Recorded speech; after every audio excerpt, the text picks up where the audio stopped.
That's the only reason that I'm doing any sort of filmmaking today. You mean I have value beyond winning? Oh! It's fake as hell. What the hell have I been doing being scared for the last 15 years, right? Welcome everybody to Frame of Mind, the place where psychology and filmmaking meet at the intersection of storytelling. We are so excited for you to join us for the very first episode that we're releasing. I don't think you guys realize how long we've been waiting to do this. I'm so excited. But basically, we want to break down what actually is this. So basically, we want to break down movies, television shows, anime, video games, Instagram Reels, your TikToks. Like, if anything has a story behind it, we've realized there's so much wealth that we can bring up out of it. What's the psychology behind it? What are the emotions that it brings up? What are the filmmaking techniques behind it? Is it a medium, close-up shot, wide shot? Why do you choose? Like, There's so much information that we can delve out of anything that has a story to it, and we want to take you guys along for the ride. But instead of just talking about it, let's actually do it. So let's jump back to our past selves and jump into episode 1. My name is Curtis. I'm a registered clinical counselor, so I'm a psychotherapist.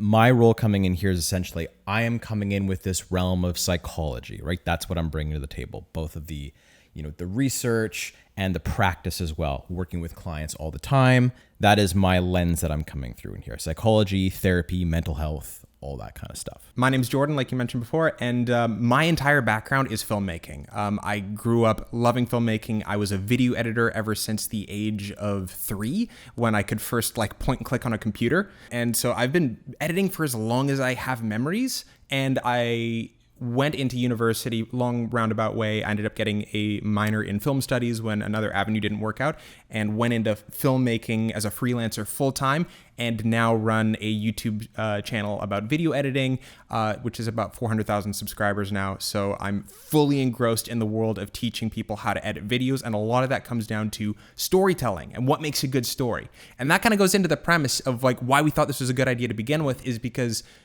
we talk a lot, just being literal blood family members. And we've noticed so many times that there's an intersection between storytelling and relationships and emotions and therapy, and all these things go hand in hand. And whenever we talk about, hey, I saw this show, I saw this movie, I saw this anime, it really impacted me this way. Did you notice when this character did this? It was that's interesting because from a clinical perspective, you're I noticed this. And I'm well, that's interesting because the story completes itself in this way. And so there's so many different elements that I find that when we delve into a story, there's a blurred line of sometimes we don't even know which one we're talking about.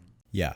I think what you and I have found over the course of our conversations is there is this intersection and overlap between the way that we as human beings think, feel, love, experience the world, and the story and the media that we consume. And there's this really big overlap. It's not just kind of grazing each other. There is this massive interconnection between storytelling and psychology. And so that is the premise that we're coming into, and that thesis statement we were talking about. The idea that I proposed to you that I was sitting on for a long time was this idea of the stories that we tell ourselves about ourselves.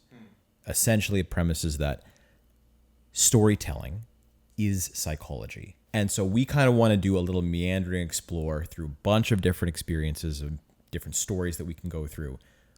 What are those places of interconnection, and can we guide people through that weaving element of where is this story becoming something about psychology? Where is this psychological element something that you can observe very clearly in stories?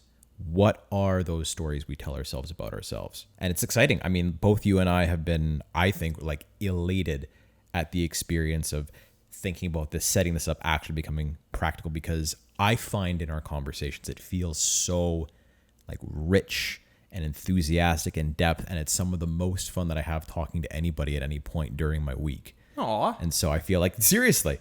So I feel that Go on. Tell me how entertaining I am. I also find, that's the truth, right? I feel the more that we can engage in these, formal basis isn't quite the right way to put it, but the regularly scheduled, we're going to engage in this, we're going to dive deeper in an intentional way. I'm stoked on. Couldn't agree more. So with that being said, I came up with an interesting little starting question that could maybe get the ball rolling. Excellent. We haven't talked about this at all, so I'm excited for the surprise. What was the last time you cried watching something what was the thing? What was the movie? What was the show? And why do you think you responded that way? I can tell you the exact moment, and it has nothing. It's funny because this is going to show the breadth of what we're going to engage in, because it's probably going to transcend beyond any particular form of media into just storytelling. So the last thing that I cried with was an Instagram story. Oh, really? Yeah, it was. Okay, that was not what I was expecting. No, but it was this fascinating thing where it was an interview of this younger guy getting his black belt in jiu-jitsu, and he was retelling the story. And part of why I was crying was because he was crying. But the way that he described it was like so intense and clearly meaningful to him. So he talked about how he had been competing and he was totally undefeated and he had just been cruising through everybody. And then he went through this championships and he lost in the finals of the championship. And he says while he's lying on the mat, he realizes that his coach has put his black belt on him.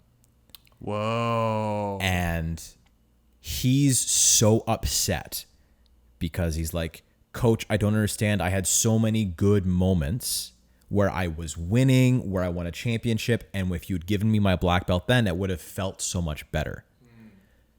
And his coach tells him, he's like, oh, I did this on purpose, right?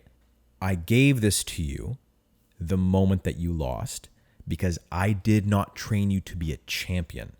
I trained you to be a teacher. What I want to see you do with your black belt, with your skill in jiu-jitsu, is I want you to help make other people's lives better. I want you to train, teach, and coach. I didn't want you to associate you having a black belt with the fact that you are winning, because that is not what it is about. Gotcha. You see this kid while he's retelling the story, he's just like bawling and his voice is breaking up, and it's like, to me, I started crying with that because I was like, clearly there was something that this coach did that was so beneficial to this student of his, where he totally reshaped his perspective of himself. Like, this was this kid having an experience of, you mean I have value beyond winning? Wow. And it doesn't matter whether or not somebody actually told him that. It was like, this is, you can see by the tears that this kid has in being recognized in this way. He's like, I'm being valued for more than just what I can produce. And maybe he had just been putting that on himself the entire time because he valued himself with winning. But now his coach gives him something totally different. And so that was just me doing a brainless scroll. And then all of a sudden I have like a moment of like, oh no, I'm not crying. You're crying. Oh no, this is it. But it was one of the sweetest things. Just caught you off guard. How often do you find that's the case though? That like when you have an emotional response like that, it's not because you see something coming, but because it catches you in a vulnerable moment. Yeah, to a degree. I think that's a little bit, it's different for me because I cry a lot with other people. Like, this is a huge part of my job and it's not for every therapist. They're not all going to do that, but I tend to be pretty experiential in my approach. And so I'm like right there with the client in the moment as they're talking about things. So I'm feeling it when they're feeling it. And what I've noticed is that there's a bit of a difference because sometimes I'll cry when people are crying. Sometimes I won't. And there's a bit of two elements that I think are probably the biggest things that catch me. One of those things is when that expression is authentic from somebody, when they're connecting to something really deep within themselves. And it's this, we're getting towards core pain and like the real hurt this person is experiencing. That's when I notice that my emotions start to flow as well. The other time is when somebody's pain very much mirrors my own. Like when I can relate to somebody else's experience that they're going through via that emotion that they are expressing, that's a very easy time for me to have that feeling. And I think, probably better than anything really describes why stories are so impactful. One of the reasons that stories are so impactful is it's that translation of shared experience. Could be a totally different circumstance, fantasy world, secret agents, like whatever, it doesn't matter. Yeah. It could be something that's, you're never going to experience that circumstance in your life, but what that character is feeling, you absolutely have experienced in your life. And it's that communication that I think really captures people in stories and is a huge reason why we love them so much. Yeah. What I find interesting, though, because you gave two different examples of why it would bring up an emotional response, and they were very different. So you said that either it's something that mirrors something in your own life, so it's kind of personal to you, or it's something that's an authentic experience. You're noticing that somebody's giving it their all. What I immediately think is that, like, that's synonymous within a movie. It's like if something is resonating with you, you're like, oh, that mimics something in my own life. You can understand that from like a movie or a TV show. But when you talk about that authentic experience, an actor giving it their all or giving the performance of a lifetime. Something like I've never been a prostitute in France losing all my teeth, but Anne Hathaway's performance in Les Mis, like, it made me cry. And so, like, but it wasn't because I resonated with the experience. It's because I saw somebody giving raw human emotion. Which is fascinating because I know it's fake. Like, from a cognitive level, it's like, I don't believe that she's actually in that. But this is the thing, though, right? I think when you look at really good actors, how much is that them actually embodying a character versus acting, right? You think about some of the greatest actors that you would kind of see as these big names, more not like in the like The Rock or Vin Diesel, but like people who have been trained actors for their entire lives. And when they have some of these like more method approaches, they're really embodying that sense and they're creating that genuine emotion inside of themselves.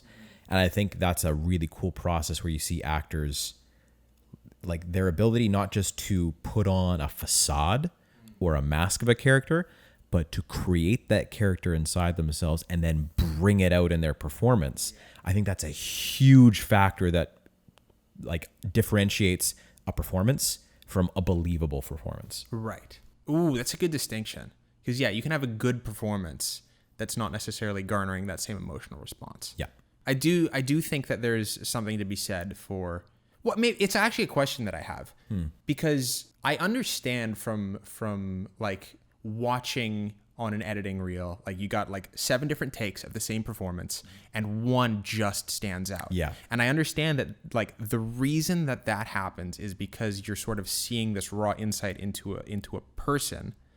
But there's still this disconnect in my mind, because as much as they're not somebody putting on a performance, they're embodying it. I get that, but they are performing it, because you know that person's still going to be going, like, I don't know, like, maybe they'll experience that for another 5-10 minutes. They'll go to their change room, they'll move on, they'll do the next scene, and maybe it's a really, like, factual based, like, oh, just a dialogue scene. And so you know really that's not real, but it doesn't matter. So why do you think that emotional experience bypasses the logical part of the brain? That's an interesting thing. What about that emotion lasting for that period of time feels like it makes it not real?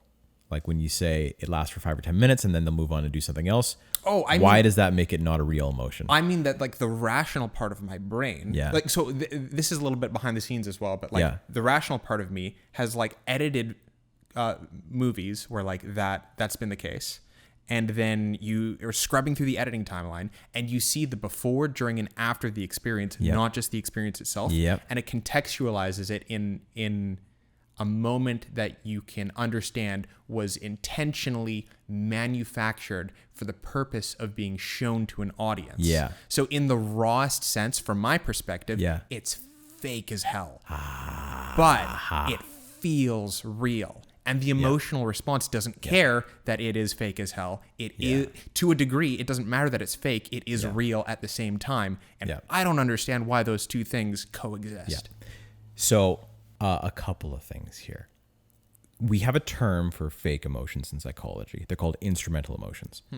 And it's this idea of emotions that I'm not really experiencing, but I kind of play up the action or the behavior in order to get something that I want. Right? So is this more in like a maniacal sort of pathological sense, or is this like kind of passive? So you can think about it maniacally and kind of like with really malintent, or you can think about it like how children act, because that's often where you see instrumental emotions. Oh, interesting. Like, you have a kid who's really wants a cookie, and so they throw a gigantic temper tantrum. And then as soon as they get the cookie, it's like, okay. Like there's an element there of, well, you could see maybe that's going to be a bit of an instrumental emotion. Gotcha. And right? it all just washes away afterwards because it served its purpose. Yeah, exactly. The thing that I'm partially hearing, because one of the things that I believe is that if you saw an instrumental emotion on the screen, you would be able to get that sense. Because it's a little bit like crocodile tears. You're like, this is more about me being uncomfortable with how this person is acting. I don't really connect with the feeling. So I'm going to give you what you want to dismiss what you're doing because this is a bother. But I don't really feel empathy for you in this moment about wanting a cookie. I see. Right. The thing that you described, if we're looking at what feels like a really good performance, like you were watching somebody in that editing process and you see, ooh, yeah, that's the take that I want because something connects there. I actually think that demonstrates that emotion is not fake at all. And I wouldn't call it manufactured so much as I would call it catalyzed and brought up. Weirdly, I actually think what you're describing there is a perfect example of how emotions ought to be when we are healthy individuals. I think a lot of people will think that if I have something that's a really upsetting experience and I'm like just rocked by something, then that's going to be something that I feel for a very long period of time. It's not necessarily the case. And one of the things that we teach in therapy is actually about how to hold emotions really well.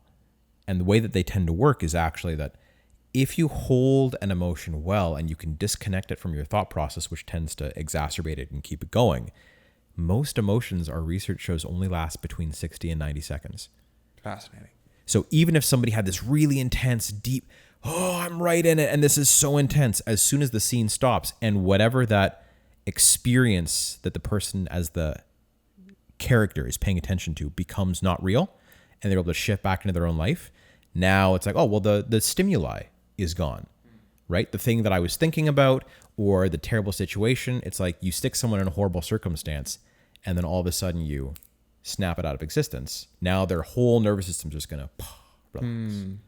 And so I actually don't think it's necessarily fake or manufactured at all.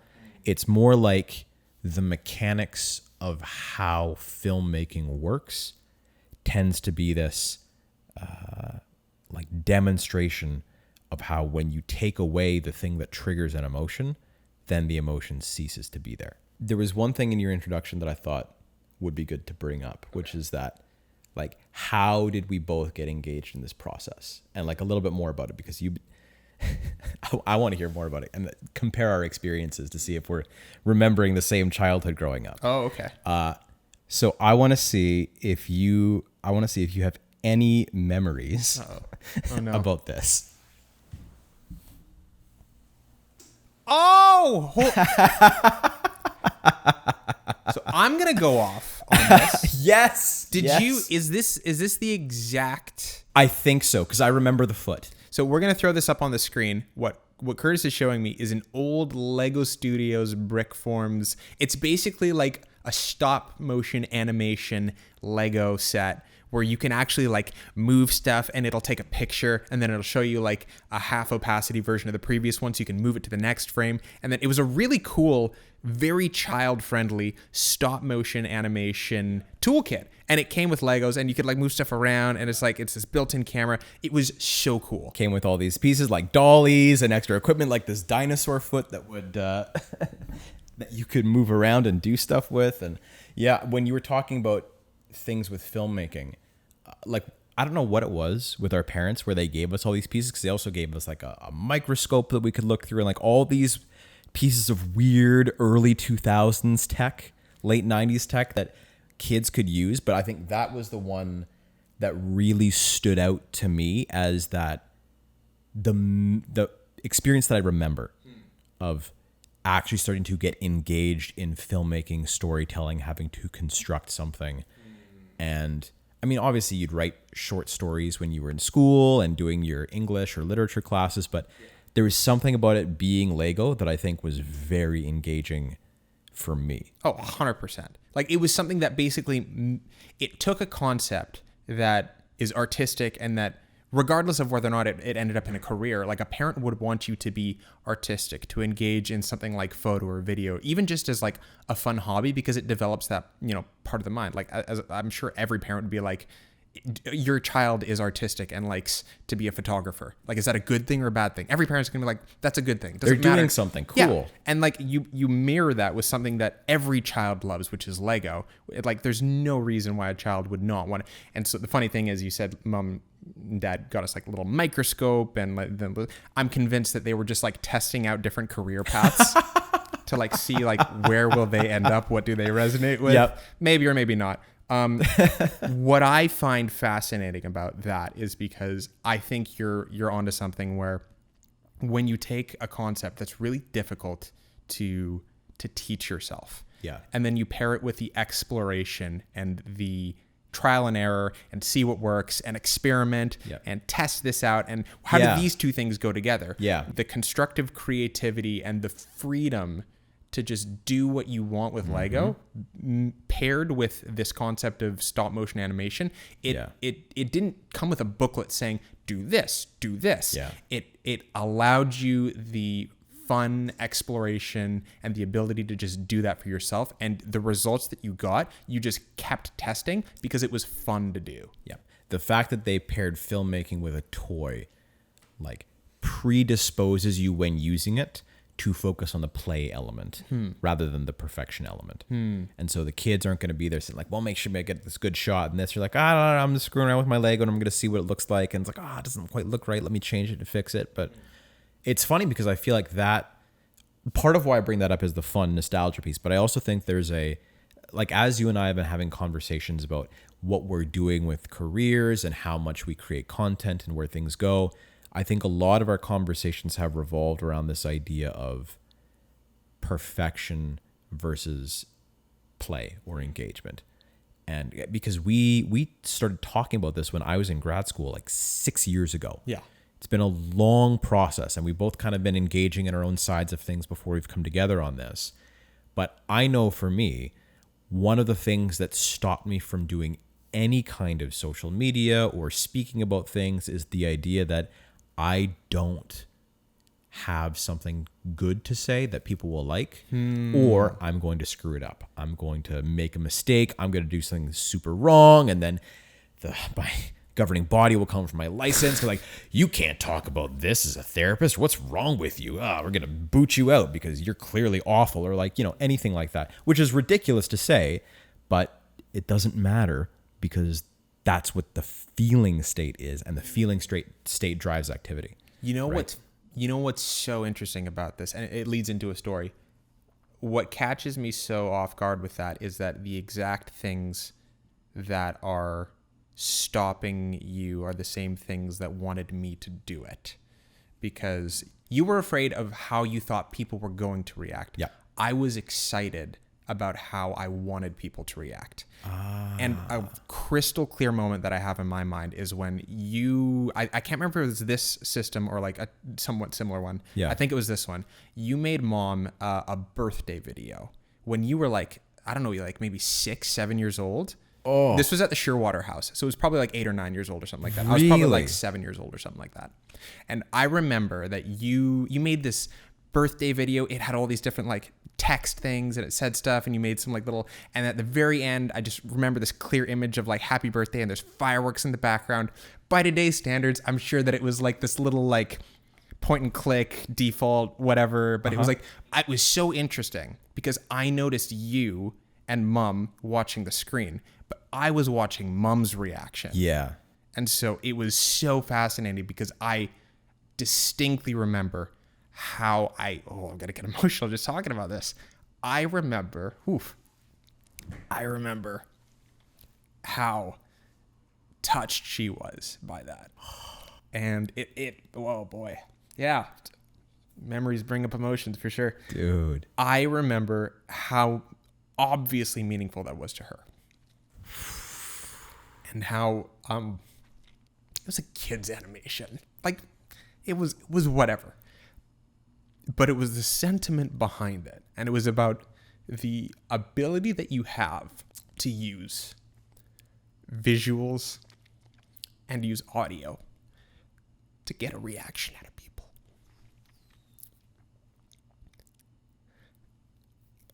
And I think if I look back, that's the only reason that I'm doing any sort of filmmaking today. Ah, shit. Oh. Dude. Yeah. Oh my goodness. Anyways, so thank you. You're welcome. Yeah. No, honestly, like I think it's interesting because like if anybody was to sort of like peer in as a third party, it's like, oh, Yeah. like dad did photography. And Yeah. so like you obviously like took that element. You of, followed like, your dad's footsteps. yeah, you saw him with a camera. It comes on naturally, and it's like, Yeah. of course you'd want to be like your dad. Like, but no, like I saw you doing that. I saw the reaction that you were able to garner out of somebody else, and I saw the ability you had to connect with people based off of something that you created. And it wasn't about necessarily how perfect the video was. It was about the fact that you did it. Yeah, creativity is messy, but sometimes the most messy of results is sometimes what gets the biggest emotional reaction out of people. And I think as filmmakers, that's exclusively what you're looking for. Yeah. Like if you're making a horror movie, if you're making a romantic comedy, it doesn't matter what genre of movie you're wanting to create, you're wanting to get an emotion out of people. You're wanting to explore like what is it that you're wanting them to feel? How are you wanting them to feel that? And then what are you trying to convey to them as a result of that? Yeah. Because you can show somebody like horrific horror images, and you can show them this is the darkness of going down this path. Mm-hmm.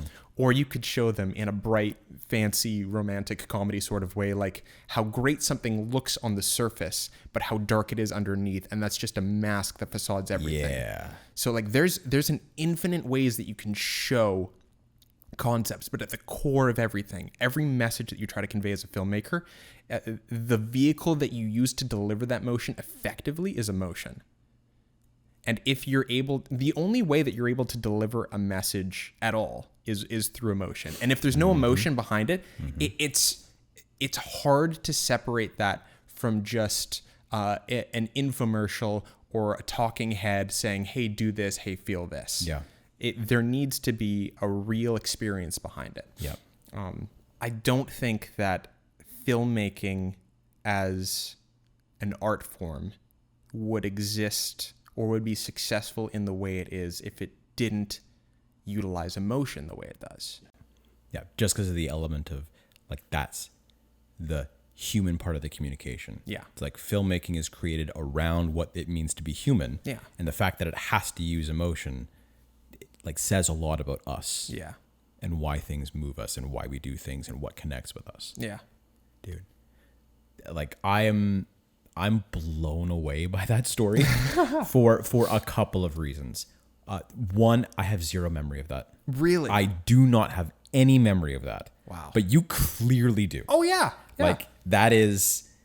I've probably known for at least 10 or 12 years that was the moment that got me down that path. Yeah. Yeah.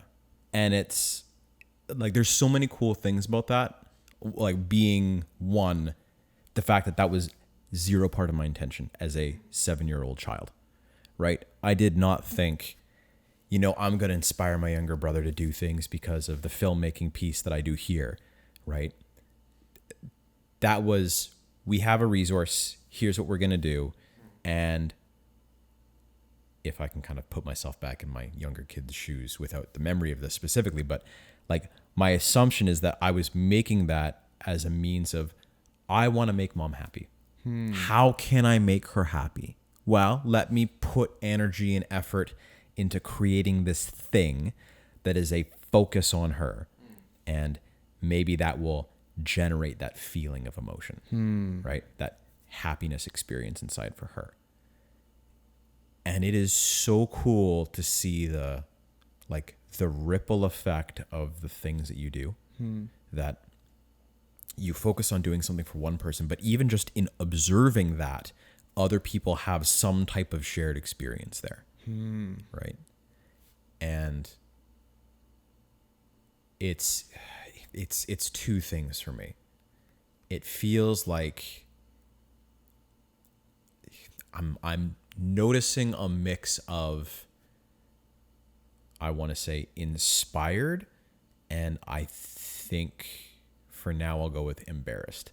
Really? Yes, two pieces of it. The inspired piece is like whoa, that's what I was able to do way before I ever became anybody who knew how to do anything. Like the capacity to impact other people's lives for the better precedes any skill that I developed. Like me as a therapist at 6, awful. would have been horrendous to try to do. Probably weren't licensed at 6. No, either. I would certainly say not. Filmmaker, like you said, yeah, we were dealing with short, like really not great technology back then, but also like 6, was trying something out, didn't have the skills for it. None of that mattered in terms of the translation to the impact of what I wanted to do. I didn't have the skill, I didn't have the tools, but I was still able to use what I had on hand to generate that thing. So it's like this ability, and especially I think the ability for what anybody really wants to do when they jump into story making, they want to create an impact in the world. Story making and having an impact on people, like you can do that before you get good at something and before you have the tools that you need. Like that comes first, and then those things refine your ability. They don't create that. That's inherent to you being a human, I think, based on this story. And I feel embarrassed because I'm like, what the hell have I been doing being scared for the last 15 years? Right? Like, why would you do that? Your first time ever doing it worked. Yeah. And you've only gotten better since then. So why are you not doing anything? And so it's just like this facepalm moment for me of like, boy, you really have no excuse. Right? But I think that's awesome because it feels like the Lego filmmaker thing, this story, it's all kind of this idea about make things out of play, not to aim at achieving some sort of standard. Like a goal, sure. I want to make something that looks like this, or I want to make this person feel this way. Fine.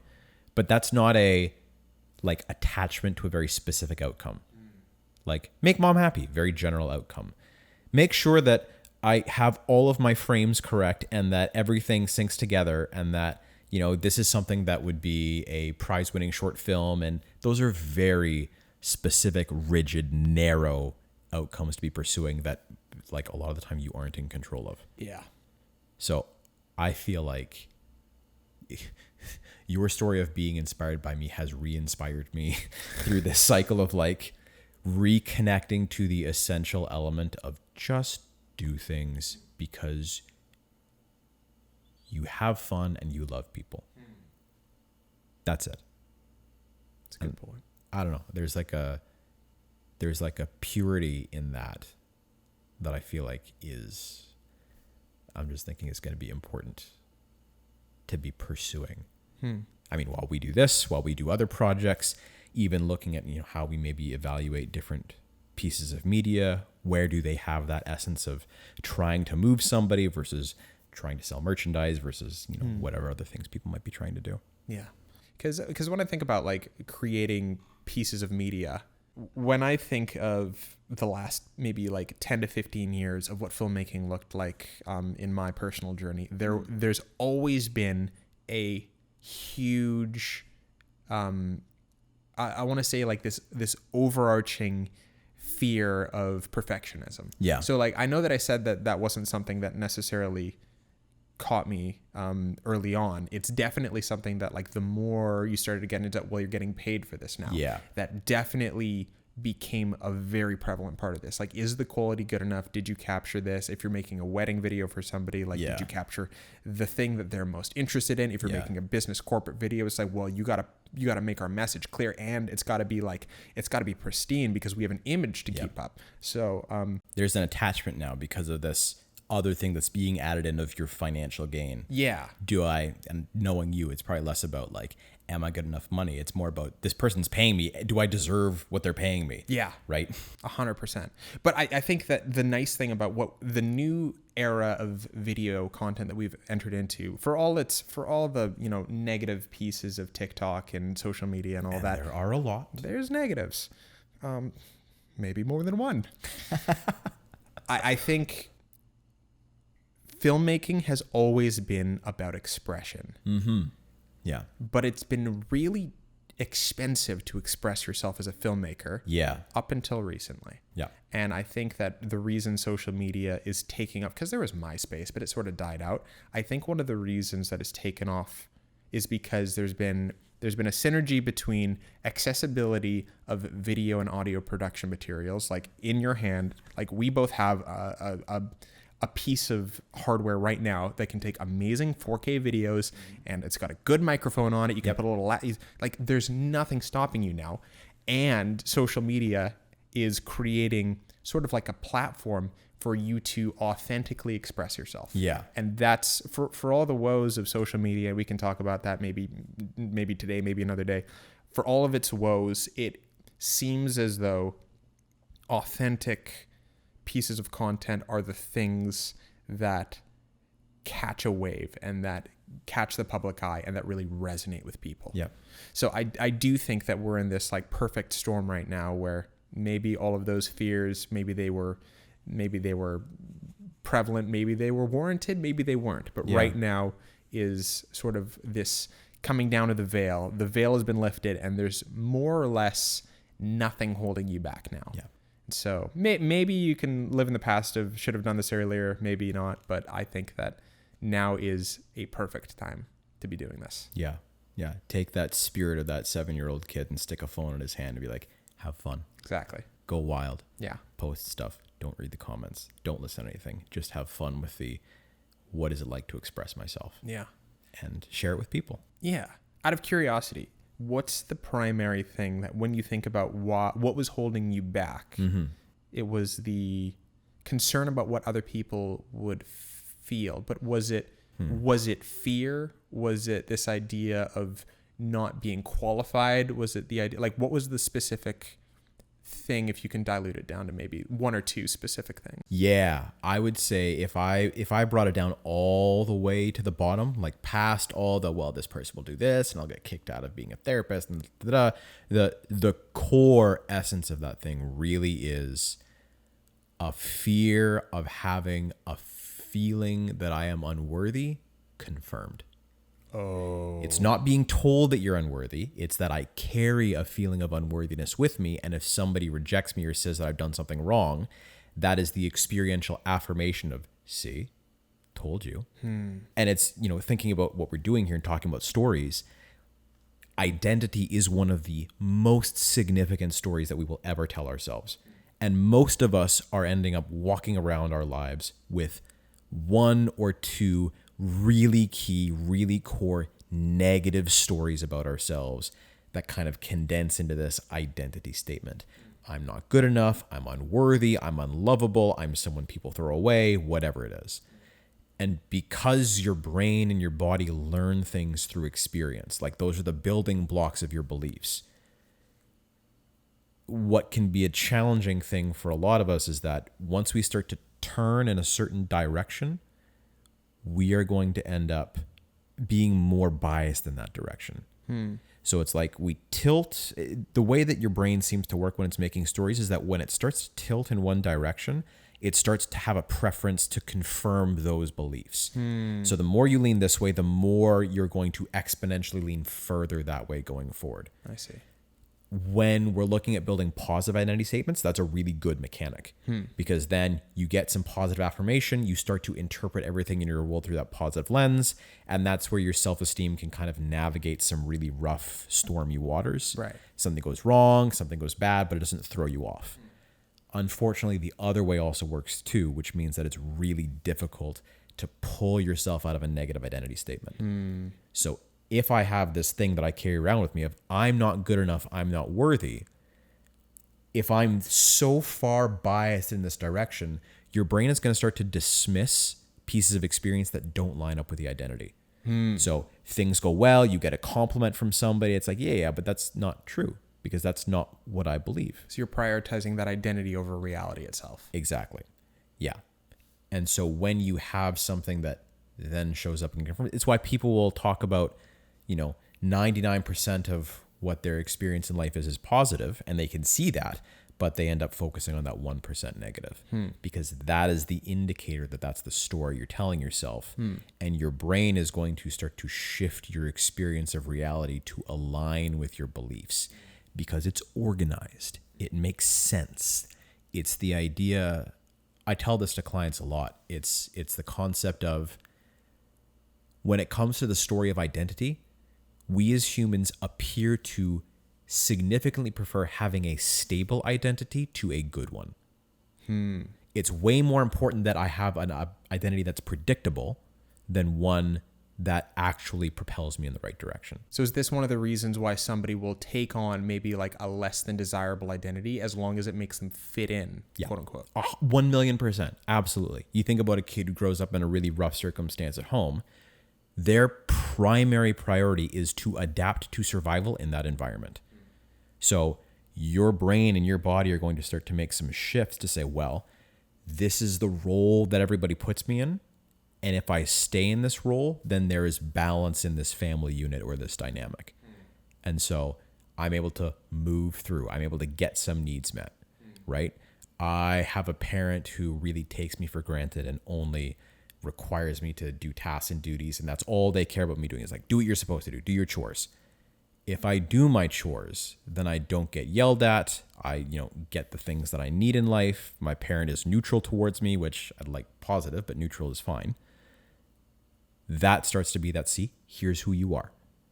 And I start to fill that role. And then obviously when people start to break away from their families, what a lot of people call self-sabotage really is just you have an identity that you've formed for a specific environment to adapt to.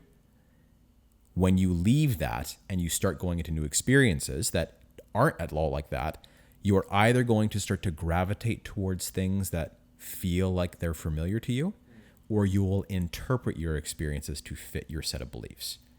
So that's when people talk about, why do people keep ending up in abusive relationships of like 2 or 3 times in a row? Why don't you just figure it out and smarten up? And it's like, it's not because the person doesn't know that it's a problem. It's this emotionally driven self-identity pattern of behavior that continues to be acted on, which unless you really sit down, slow down, get out of your fight or flight, and focus on making changes intentionally, you don't change those things. And so people feel like they're stuck in these cycles, or they see the world in all these different ways, right? It's like you only have to spend a little bit of time talking to certain people where it's like, oh, this person's a jerk. And you know what? This person's a jerk. And this person's a jerk too. That person's a jerk. And the clerk that I met at the store is a jerk. And it's like, the more that I start to see how you look at the world, the more the problem seems to be with how you are seeing the world, rather than everybody is awful. Guys, I really hope you've been enjoying the episode so far. We're not done yet, but if you could do one quick favor for me, and that's to hit the subscribe button and click the bell icon. That way you'll be updated whenever we put out a new video. And we've got tons of new videos already on the way, ready to go. They're filmed and scheduled to be released every Monday. So subscribe for more. I wanted to get your opinion about something that is more or less in popular culture. Okay. And I want to get your initial reactions to what you think about this. Okay. No, do not be vulnerable with women. But you've 100%. never been in love. Women are not built to handle masculine problems. Being vulnerable with a woman is some of the worst advice that modern day women give to men, because if I sit there and I cry to you, oh my God, my life is hard, blah, blah, blah, blah, blah, you might sit there and console me for a bit, but deep down you're like, you fucking bitch, because it's politically correct to say, you can cry to me, you can be vulnerable to me, etc. But deep down, if your man came to you and was crying on your shoulder saying, I don't know what's going on, is going to dry up. She ain't going to want to fuck with him anymore. She's going to look for a stronger, more capable man, because women are designed to look for security. They tell us on air, one time my boyfriend cried in front of me and I never looked at him the same. The core concept that I see in videos like that, Yep. and sort of like this like red pill manosphere, it seems like there's this popular belief that the optimal best version of a man does not cry and does not show emotion. So just on this podcast, you and I are screwed. Yeah, we've cried, we've said how we felt. We basically have to turn in our man cards. And there's I didn't realize I was going to stop being allowed to be a man before I was stopping being allowed to be a therapist. Yeah. But on a serious note, I'm interested to hear about your perspective. Maybe we can start with the core concept of whether or not you think this is an accurate statement about the world. And maybe then we can delve into, what do you think it's getting right or getting wrong? Okay. So first thing that stands out to me is somebody's description of what's happening in the world oftentimes is actually more of a description of their experience, not reality. Those two things can be hugely different for a big reason, because of all the stuff we talked about earlier, right? With all the way that you start to see yourself tends to bias and skew the way you look at the world, which then confirms your beliefs. Like that to me screams exactly the same thing. You have a couple of instances where you express emotion and it isn't held very well. And so now you're going to start to frame this belief where, well, now I know who I'm supposed to be. When I get what I need from people, when I get acceptance and belonging, it's when I do things this way. So this is how things are supposed to be. And people will have a tendency then to they'll do two things. They'll start to look at different experiences that they have with people and say, see, confirms my beliefs. Yep. This woman wasn't very responsive to a guy who showed emotions. So that's just confirmation about how all women are. And, it keeps going on that. Or maybe a little bit more nefarious that people don't realize is that people will actually start to imagine scenarios, and then those imagined scenarios will begin to confirm their beliefs more. Oh, right? So they're not even dealing with an actual person in front of them at that point. Sometimes. Like, I don't know if this ever happens to you, but I catch myself all the time going through these thoughts of, like, I have a interaction with somebody, and I start thinking about, well, what would have happened if they had been, more this way? And well, then I would have given them a piece of my mind, and then they would have fired back and da-da-da. And then 5 minutes later, I realize, my heart rate's at 180 and I'm just spiked from this totally imagined experience.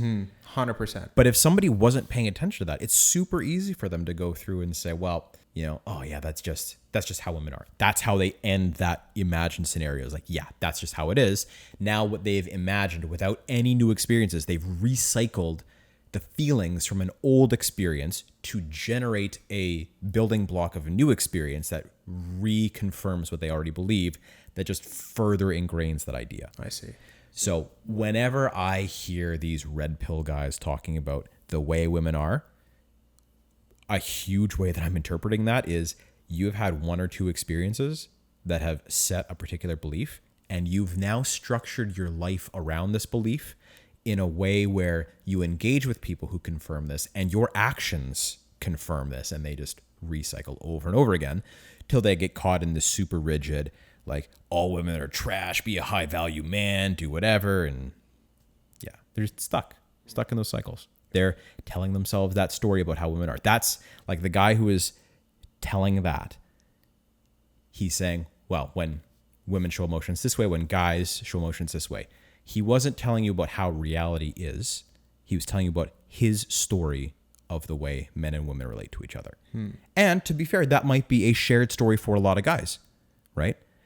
That does not necessarily make it factual reality. Because I would imagine, you might have experiences of this too, where there are lots of experiences where you show emotion to women and it goes really well. Like you get heard, you get listened to, right? Maybe this is my bias where experience doesn't really show with what reality is, but when you go through a psychology program where it is 80% women and you have to go and share your stuff and everybody's practicing to become therapists, you probably get a different experience of what it's like to share your emotions with a woman, right? But part of what that means is that his experience is not the same as mine. Where does reality lie? What is your perspective of this notion that men are supposed to be lacking in emotion? I feel like this is one of the, if I'm going to have like a pet peeve or an ick in therapy, I think the popular culture conversation around this is definitely one of those things. So I find it funny that when you show some of these red pill guys, one of the things that if you look a little bit more into more of their stuff, it's fascinating to observe how emotional they actually are without realizing it. Like, can you give me an example? Oh yeah. Like when you watch some of those guys respond to criticism and just fly off the handle. Do you consider yourself an emotional male? Not really. I would say I do a good job of, controlling them. Stop being in this chat. Tell me some dumb shit about, I don't know where I stand. I don't know if I can do it. Yes, you can. Stop being a bitch. But they're like, no, I'm not emotional. It's like they're clearly so unaware of what it means to have an emotional experience. Like, anger counts. Standing up for yourself, pushing back, being dominant, like that counts as emotion. You are having emotions there. One of the primary researchers kind of in the popular culture sphere right now is, or emerging into that, is Lisa Feldman Barrett, who's done tons of research on emotions themselves. And one of the things that I like about how she frames it is this idea of emotions are inherent to existence because it is what determines all of your decisions. People like to think that they're very rational about their choices, but what you see when we do research on people who lack the capacity to experience emotions is that they become incredibly indecisive. They really struggle to make any kind of choice one way or another. That's fascinating. Yeah. I wouldn't have expected that. It is 100% what we appear to be learning is that emotions are the vehicle that drive you in any direction in life, which makes tons of sense if you think about emotions being that signal between your outside world and your inside world. It's like, this is telling you about the relationship. If you have a couple different emotions that tell you about different relationships with different things you have in life, it's like, well, which one feels like the one I want to go down? So all these emotions, I like to think about it like, I guess for this example, you could think about it like a road, right? Which road do I want to go down? Which one feels like it's the smoothest path, the best one, the one that leads to the destination that I want to go? I'm going to take that road. We only drive that road because it is paved with emotions. If you don't have emotions, you don't go down any of these different vehicles for doing anything in life. So I would say, I mean, at the very least, these guys are fundamentally wrong about human biology. Like, you have emotions. The only reason you do anything with your life is because you have emotions. Whether you're aware of it or not, that's a different thing. That's up to you. Now, there's the whole flip side to it of, is it possible that your emotions can get in the way or be a problem? Yeah, for sure, right? Although I wouldn't necessarily frame it that way. I don't think, and this sounds crazy to a lot of people, but I don't think emotions are ever a problem or a bad thing. That sounds kind of controversial on its face. Yes, which is going to be very fun. The only problems that we have are our responses to our emotions. Okay. So emotions are like energy or gasoline or any kind of fuel source, right? If you don't have a vehicle through which to utilize that fuel source, it does nothing. And so it's neutral, essentially. And people will look at their good emotions, their bad emotions, and they'll say, well, this is a problem. Well, why is it a problem? Well, it's a problem because when I get angry, I yell at my partner. Is that the anger's problem? Or is it the fact that you're yelling at them that's a problem? The anger, actually, you have tons of different ways that you could express that. But you are expressing it via this one action that creates problems in your life. So I think it's the actions that people do and the fact that people really struggle to experience their emotions. Nobody knows how to hold what they are feeling. A lot of the time people go to distraction or repression or tons of other different things. But the thing that I feel like if I was going to teach anybody anything, the thing that I want to spend my career teaching people is, if you can hold your emotions well, you are not going to struggle with those problems that being over emotional will create. If you hold it well, you have so many different options available. You can do anything that you want to because your actions as a result of your emotions are a choice, not a reflex. And if you can get that to that position of being able to say, oh, I'm really upset at somebody right now. Well, I'm going to do nothing. Sit with it for 5 seconds. This is my anger. This is what's going on. Okay. So what is this about? Well, I'm angry because of this and this. Okay. So what do I need in this circumstance? Well, it'd be good if I do it this way. How am I going to phrase that to this person? Okay, let's do it like this. And if you could get to that space, which takes some work, but if you can get to that position, then none of your feelings are a problem. And I think when a lot of guys lean into the idea of stoicism, it's almost like they're jumping to the very end of that process without doing any of the work to actually get there. It's like, well, let me get to the result but I don't want to put in the time or effort to actually be able to have my feeling and hold it, I'm just going to go to, I don't feel anything, which is never helpful because that's just a facade. It's a mask. And one of the things that we know in psychology is that the more distant your authentic experiences are from what you present to the world, the more psychological tension that's going to create. Psychological tension meaning? Like stress, distress, right? Feeling unhappy about things. That inauthenticity has a real cost on you. It's really hard to feel like you can survive in these different scenarios. And, the biggest thing is that it's going to create problems because the thing that you genuinely feel, it doesn't go away just because you pretend like it's not there. You have to do something with it. Most of the time, people bury it. And so they're going to repress that into the subconscious and they're keep going. But from what I've seen working with people like day in and day out, you have a finite pool of space in your subconscious to stick that stuff in. At some point down the line, and maybe it's not entirely that it's a limited size. It could be that, but the other thing that I see with a lot of people is that when a life event happens that flips things upside down, that is usually the time where that inside deep in the subconscious container cracks. And then now all of a sudden, all the stuff that they've been holding back their entire life starts to spill out into their entire world. The thing that I hear from everybody, I used to be so strong, nothing would bother me. And now that this thing has happened and my life is different, now all of a sudden I'm this super weak person who can't handle anything. Well, the problem is the container in your subconscious, you've been holding all this stuff, has cracked. And so now all your emotions are spilling out and it's a cracked container. It doesn't hold things the same way anymore. If you dump stuff in it and it cracked close to the bottom, like you have a very limited amount of space before it starts to spill out. So that thing you were using to hold everything back is now no longer a functional tool for you. So where we could have in our lives built this ability to hold and contain things, now we're stuck feeling overwhelmed. So let me see if I can summarize.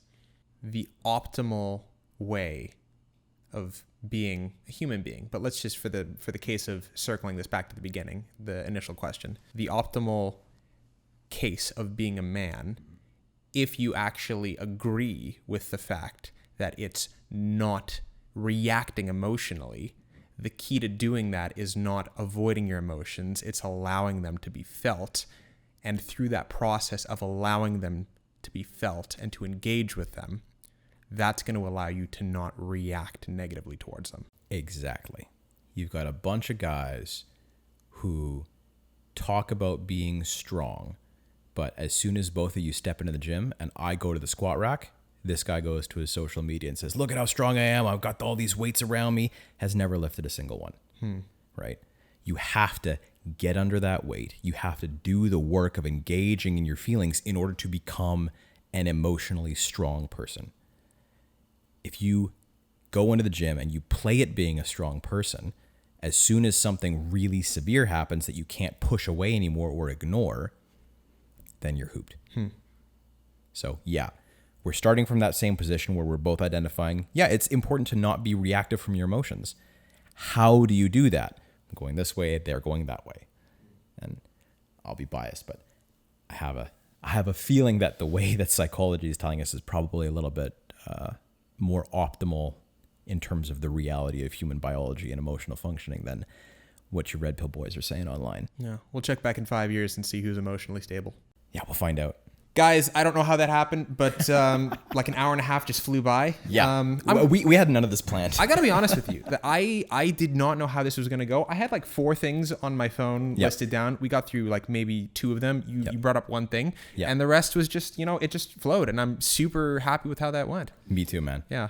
So guys, hit the like button, subscribe, and definitely share this with somebody who you think could benefit from it. I think we talked about everything from filmmaking to origins of careers. Yeah, this was like a nice little, like, I think, like an overview of all the different things we'll talk about. We'll probably get more specific and more focused in further episodes, but This is just kind of the whole lay of the land. Let's see where things are at. Yeah, and definitely let us know exactly the kinds of things that you want to see in the comments. Yep. If there's like a show, we'll go into anime, we'll go into video games, we'll go into movies. If you guys are like, Breaking Bad was the best show ever, I like this thing, and when this character did this, you want to we'll break down a scene. We'd love to do anything that we think would generate a good emotional reaction from you guys. Yeah, send us clips, send us questions, whatever you guys want us to talk about. Awesome. Guys, thank you so much. We'll see you next time.